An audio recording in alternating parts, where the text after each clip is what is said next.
Special Prosecutor Robert Mueller zeroed in on President Donald Trump's business dealings with Deutsche Bank as his investigation into alleged Russian meddling in U.S. elections widens. Mueller issued a subpoena to Germany's largest lender several weeks ago, forcing the bank to submit documents on its relationship with Trump and his family, according to a person briefed on the matter, who asked not to be identified because the action has not been announced.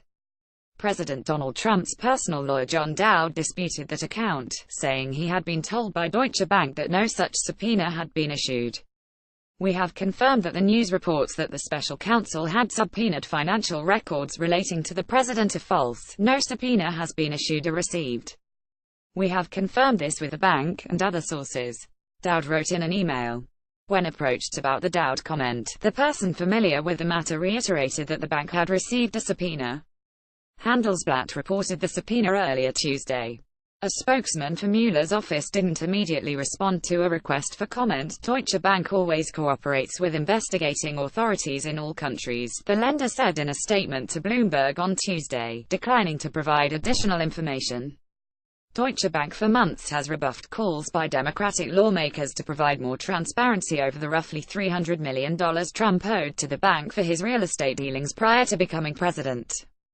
Representative Maxine Waters of California and other Democrats have asked whether the bank's loans to Trump, made years before he ran for president, were in any way connected to Russia. The bank previously rejected those demands, saying sharing client data would be illegal unless it received a formal request to do so. Trump has denied any wrongdoing. Flynn plea Mueller's investigation, which is looking into alleged Russian interference into last year's U.S. election and whether Trump's winning campaign assisted in those efforts, appears to be entering a new phase. Trump's former national security advisor, Michael Flynn, pleaded guilty Friday to lying to FBI agents, becoming the fourth associate of the president ensnared by Mueller's probe. More significantly, he also is providing details to Mueller about the Trump campaign's approach to Flynn's controversial meeting with a Russian envoy during the presidential transition. Trump's relationship with Deutsche Bank stretches back some 2 decades, and the roughly $300 million he owed to the bank represented nearly half of his outstanding debt, according to a July 2016 analysis by Bloomberg. That figure includes a $170 million loan Trump took out to finish a hotel in Washington.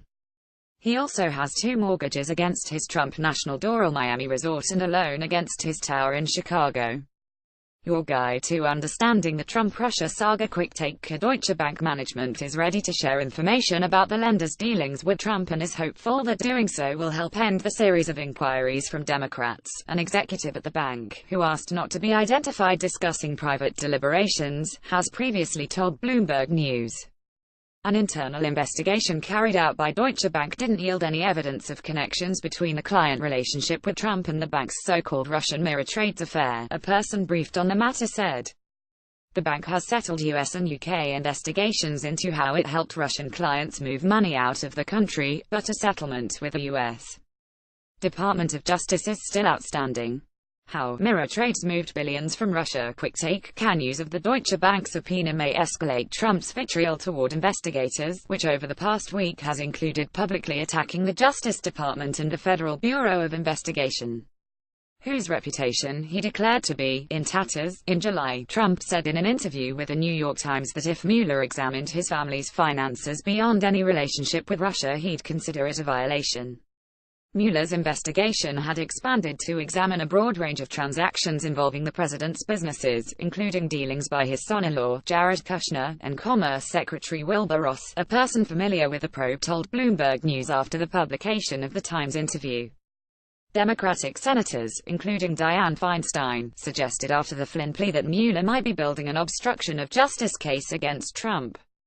But the Deutsche Bank subpoena may indicate that the special prosecutor is still looking at a wide range of data, including the president's financial dealings. Priebus, Kellogg Mueller's team has also been interviewing White House aides in recent weeks, including former Chief of Staff Reince Priebus, former spokesman Sean Spicer and National Security Council Chief of Staff Keith Kellogg, according to people familiar with the investigation. As Mueller's investigation unfolds, Trump has gone on the offensive. Over the weekend on Twitter, he attacked the FBI and Mueller's team and defended some of Flynn's actions.